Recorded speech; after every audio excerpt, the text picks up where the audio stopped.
I see kind of all of history as a war between the family and the state. The most underrated war in our day, by far, is the war between the family and the state. Nobody wants to report it this way, but listen to what Katherine Bole says here. She describes the fact that the only way that the state can really grow its footprint, take more and more control of society, is by encroaching on the ground that used to belong to the family. This happens in lots of areas. I'm going to share with you 8 different ways that the state goes to war against the family. But first, listen to how Katherine describes this conflict. I wrote a speech that I gave a couple months ago where I really started talking about how I see kind of all of history as a war between the family and the state. These two big institutions. One is, and it goes back to Plato. It goes back to like the Republic, the Greeks, right, where the entire philosophy of the Republic is that perhaps the state can take better care of a society than these institutional families. And so when you look at you go back through history and you see that, especially authoritarian regimes,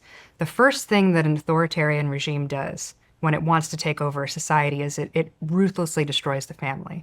So you mentioned the one-child policy in China. That was an attack, a deliberate attack on the family from an authoritarian regime. And the purpose of it was, it was for national interest. They talk about, we couldn't, we wouldn't be able to supply enough people with food. But what it really was to weaken the only institution that can ever combat the state, which is the family. All right, what do you guys think? Is Katherine Bole overstating the case, or is there a war between the family and the state? I'm going to give you guys 8 examples, 8 times in the last 50 to 100 years where the government has actually taken power away from the family and given it to the state. And pay attention to the last one. This is the one that nobody's talking about that I think is actually wreaking enormous havoc on the family in our day. But the first one is Social Security versus honoring parents. So historically, it was always the job of the children to take care of their aging parents. This created an incentive for the 2 generations to really get along well. You were constantly thinking as you were raising your kids, well, I'm going to someday be in their hands when I'm old. And so you have a huge incentive to be careful how you raise them, how you're emotionally connecting with them. When the government said, no, we're going to take care of that. We're going to let you guys be free from having the responsibility of caring for your parents. This destroyed an enormous incentive that used to exist for parents to care for their children or even to have children. And so we'll never know the cost that this is creating for the family, but we do know that enormous power shifted from the family to the state. An enormous amount of meaning and purpose was taken away from the family and given to the state when we made this shift. All right, number 2, subsidized college loans versus early marriage and children. So when the government got involved in subsidizing college loans, we all thought, oh, this is great. Like more people can go to college. What we didn't see was that when they got involved, the colleges would see that and raise inflation 3 times the rate of inflation. This has been going on for so many decades now that you look at college, you're like, how in the world did college get that expensive? It got that expensive because the government got involved. And when the government got involved, we began to, instead of having people paying for college pretty easily with a part-time job, maybe a summer job, they now just take out loans and they graduate in so much debt that they delay having children and getting married often 5-10 years later. This has caused people to drastically reduce their interest in having children, of starting a family. And often when people wait into their 30s to start a family, they have much fewer children. So this is also being blamed for a lot of today's fertility crisis. All right, number 3, government welfare versus family and community support. So it used to be understood that you wanted, if someone's struggling with a crisis or with poverty, you wanted it being dealt with at the most local level possible. If possible, if it could be dealt with in the family, with the parents, with siblings, that's the best. They know what's going on. They understand the situation. Let's help our own family out. If the family is not able to help out a really struggling family member, then it would bubble up to the church, right? To their faith-based community. If they're not a part of one of those, then it would go up to potentially the local town, right? That city, the smallest possible, so that we can be caring for people at that level. Once the government got involved in offering federal welfare or state-based welfare, this completely changed the way that people thought about how to get support in times of crisis or how to overcome poverty. And this deeply weakens the family. Again, it violates the purpose of family. We're needing to all build really strong families to make sure that when any of us are in huge amounts of need, there's a family there to back us up. Today, it's almost considered inappropriate to go to your family. If you have a need, you're going to go straight to the government. You're going to be looking for government handouts, government entitlements, government welfare. But this in turn really weakens our incentive, our need to build strong families, and it has caused families to just not need each other as much and to become increasingly isolated as an individual in a relationship with the state instead of a small branch of the family in a relationship with an extended family. All right, number 4, public sex education versus faith-based values. So when public schools got involved in sex education, they didn't want to have to frame it from a religious lens. They wanted to not violate that separation of church and state. And so they then framed sex primarily or exclusively as a biological issue.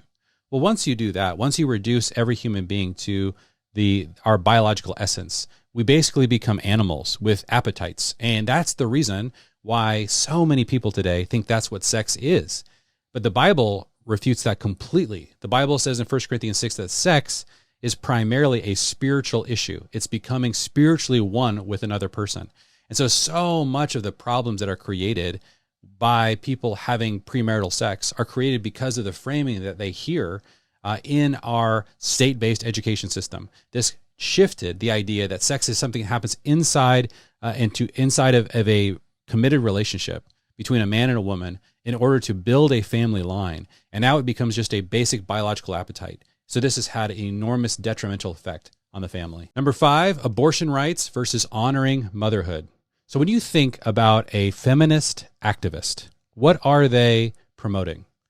Historically, there was a time when somebody who was really fighting for women would be fighting primarily for motherhood. Today, if you're a feminist activist, the primary thing that you're fighting is for freedom from motherhood. This is what the abortion debate has done to the way we view family and motherhood. By making this a women's rights issue, and by framing most of women's rights from the perspective of the abortion debate, this whole area has caused so many millions of women to get politically involved instead of involved in families. Instead of saying the primary place for women is to make sure that we are creating a feminism of care, of maternal care, we are now saying that we need to fight for rights in a political arena. This shift has had an enormously detrimental impact on the family. Another area where the state has gone to war against the family and has weakened the family. All right, number 6 is when the government got involved in fiat currency versus sound money. So there was a time when the government had to be extremely disciplined about the way they generated money. We were on something called the gold standard. Fiat currency is just when the government just prints money whenever they want for whatever reason they want. When this occurred, this greatly incentivized going into debt instead of savings. If you save your money for decades and decades, thinking about the generations, then you know that the government will inflate so much of that money away through all of its printing of money and creating of inflation. So fiat currency has really shifted us from being primarily a savings-based culture, thinking about future and the future generations, into a spending and debt-based culture, thinking about what is best for this generation. What do I want to? How do I want to use money now? Because it's not going to necessarily be there. If you look at how inflation works, let's go further into debt, because that all of the ways that the currency is devalued really incentivizes debt over savings, which really incentivizes spending over long-term financial planning. All right, number 7 is the 2-income-based mortgage versus a single income-based mortgage. So actually, Senator Elizabeth Warren, a very progressive senator, before she was a senator, talked about the 2-income trap when she described that when banks began to look at both a husband and a wife's income to determine how much they could afford to take out in a loan, this really drove housing prices up so much that you began to have 2 incomes to afford a house in many areas of our country. And instead of the government looking out for what is best for the family, what it did was it looked at what was best for the banks. And this caused all kinds of problems for families today. Now we see what happens decades later, where this next generation is taking longer and longer and longer to be able to afford to buy a house. This could have been stopped decades ago if the government cared about the family, but what they cared more about was looking like they were helping families by allowing banks to loan based on 2 incomes instead of 1. All right, the 8th one, and the one that almost nobody's talking about, is 401k programs versus family-owned businesses. Now, what do these have to do with each other? Why does saving in our 401ks actually affect family-owned businesses? Well, the way the government rolled out 401k programs destroyed millions, and to this day destroys millions of small family-owned businesses. What occurs is that all of a sudden, virtually everybody in society is investing their money in public markets. 401ks force you to invest in often large publicly traded markets. Well, what happened when we all put our life savings or our retirement savings in only these large publicly traded markets is there's just a lot more money chasing businesses within those large publicly traded markets. So what occurs to try to get access to that money is that you have an industry like private equity, and they will roll up, let's say, 500 plumbing businesses. If they can buy out all those plumbing businesses from those families and put them as one giant corporation and sell them into a public market, they can get 5-10 times more money in those public markets than those different businesses are worth if at just that local level. This is mostly created by the way that we are just dumping our pensions into public markets exclusively. And so we have just destroyed millions of small businesses through this incentive. Now, if you've got a 401k, you should max it out. This is not a problem for how an individual saves. This is a problem or design for how the government has very cleverly found a way to increase its power and increase corporate power at the expense of families, and small businesses.